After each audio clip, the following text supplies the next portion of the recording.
ఇప్పుడే జీ5 app download చేయండి. చూడండి మీ ఫేవరెట్ టీవీ షోస్ ఎప్పుడైనా ఎక్కడైనా. మనోహరి ఇక్కడ దిగిందేంటి? ఇక్కడెవరున్నారు? అమ్మ మనోహరి, టైంకి బలి దొరికావు. నాకు తెలిసి రణవీర్ ముంబై వెళ్ళుండడు. వాణ్ణి కలవటానికి వచ్చినట్టున్నావు. ఇప్పుడు సార్ని ఏదో ఒక విధంగా లోపలికి పంపిస్తా, నిన్ను అడ్డంగా బుక్ చేస్తా. సార్, ఆవిడ వెళ్ళిన స్పీడ్ చూస్తుంటే మనిషి కంగారుగా ఉన్నారని అర్థమవుతుంది. నాకు తెలిసి మీ అన్ని ప్రశ్నలకి లోపల సమాధానం ఉందేమో అనిపిస్తుంది సార్.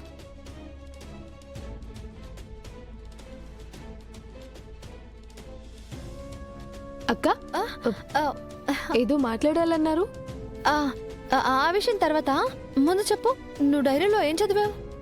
అక్క ఫ్యామిలీ గురించి, తనకిష్టమైన ఆర్జే గురించి రాసుంటే చదివాను. చదివేశావా? అంటే మొత్తం తెలిసిపోయిందా? ఏం తెలియడం గురించి మాట్లాడుతున్నారక్క?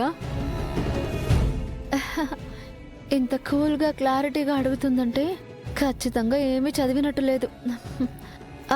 అదే ఆవిడ లైఫ్ గురించి మొత్తం తెలిసిపోయిందా అని అడుగుతున్నా. కొత్తగా ఏం తెలియలేదక్క. కొంచెం కన్ఫ్యూజన్ అయితే పెరిగింది. ఏం కన్ఫ్యూజన్? నాకు కొడైకెనాల్ నుంచి ఫ్యాన్ అని ఫోన్ చేసిన అక్క, ఆరో అక్క, ఇద్దరా ఒక్కరా అన్న కన్ఫ్యూజన్. ఇద్దరు ఒకరేలా అవుతారు మిస్ అమ్మా? ఇద్దరే. అయినా ఎఫ్ఎం చాలా మంది వింటారు కదా. ఆవిడ ఏంటావిడ ఒకరు కారు. అవును, ఒకరు కాదు. కాకూడదని కోరుకుంటున్నానక్క. ఆవిడ మాటల్లో కుటుంబం మీదే ప్రాణాలు పెట్టుకొని బ్రతుకుతుందని అర్థమైంది.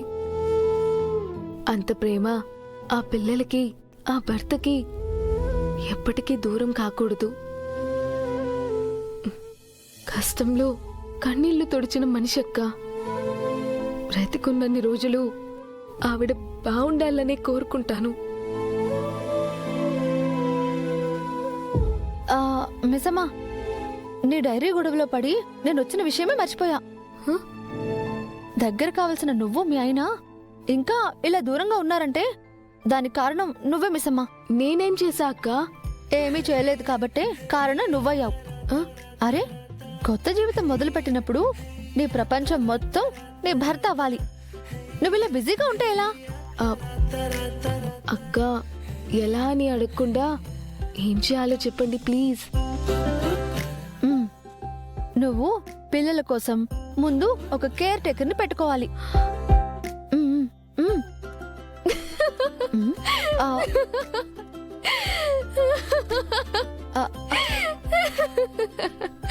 నేనే ఇంటి కేర్ టేకర్ గా వచ్చా, మళ్ళీ నేనే ఒక కేర్ టేకర్ ని పెట్టుకోవాలా?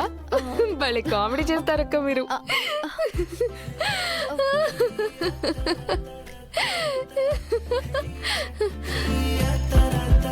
ఏంటి, నిజంగా సీరియసా? సారీ అక్క. నేను చెప్పిన కేర్ టేకర్ గురించి ఆలోచించు. సరే అక్క, ఆలోచిస్తాను.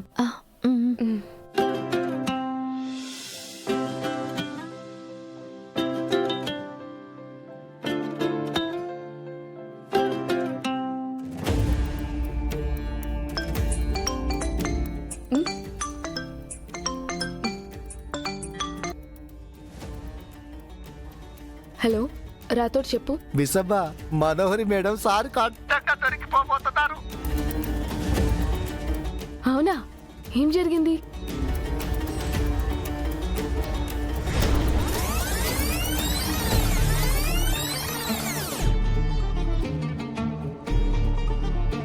మరి ఇంకా బయట ఏం చేస్తున్నారు రాథోడ్? ఆయన్ని లోపలికి వెళ్లేలా చూడు. ఖచ్చితంగా అడ్డంగా ఆధారాలతో సహా దొరికిపోతుంది. సరే మిస్సమ్మా, ఉంటా మిస్సమ్మా.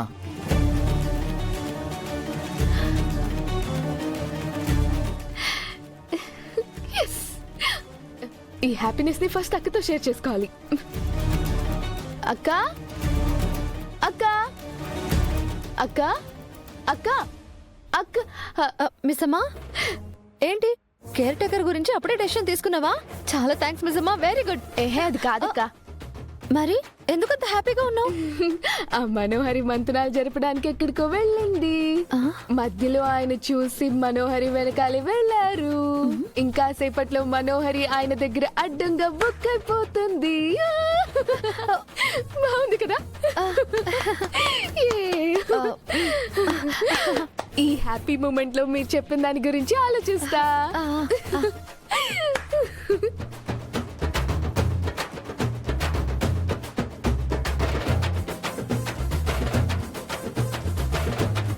నీ మొహంలో ఆ సంతోషం, నీ పెదవుల మీద ఆ చిరునవ్వు ఎప్పటికీ అలానే ఉండిపోయేలా చేస్తా మిస్సమ్మా. నా చెల్లెలి జోలికొస్తే ఏమవుతుందో మనోహర్కి తెలిసేలా చేస్తా. అరుంధతిలా వెళ్ళి కొత్తగా తిరిగొస్తాను.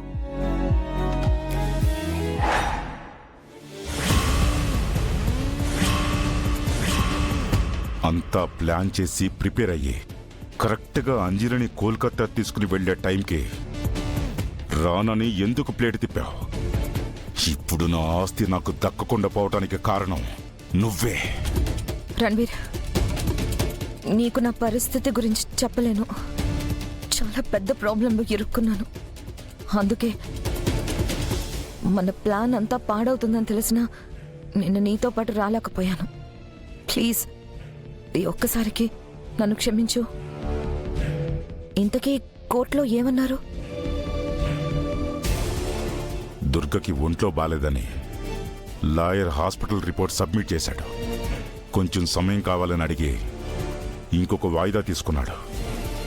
అమ్మయ్యా, అయితే మన ఆస్తి సేఫే కదా? ఎక్కడ మీ బంధువులు బంధువులా లాక్కెళ్ళిపోతారేమో అని భయపడ్డాను. మన ఆస్తి ఆ, మనం భార్యాభర్తలం అయినప్పుడు నీ ఆస్తిలో సగం నాది కూడా అవుతుంది కదా? నేను దాని గురించి ఆలోచిస్తున్నాను. అందుకే పేపర్స్ కూడా రెడీ చేయించాను.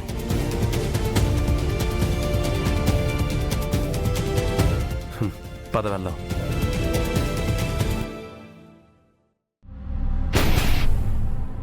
సంతకం పెట్టు.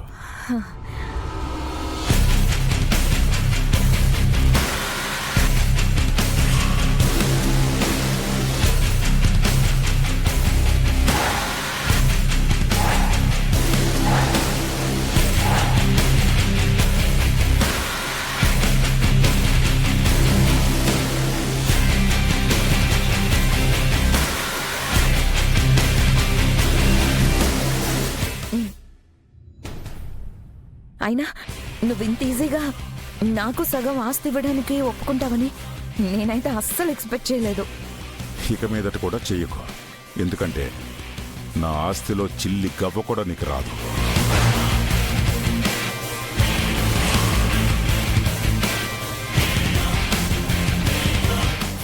ఇవి నా ఆస్తిలో నీకు సగం రాసి ఇవ్వటానికి తయారు చేసిన పేపర్స్ కాదు, మన డివోర్స్ పేపర్స్. మన డివోర్స్ పేపర్స్. Divorce papers. అప్పుడే అంత షాక్ అయిపోకు మనోహరి. అసలు మ్యాటర్ ఇంకా ఉంది. ఏంటి? మన డివోర్స్ పేపర్స్ నీ ఇంటికే వస్తాయి.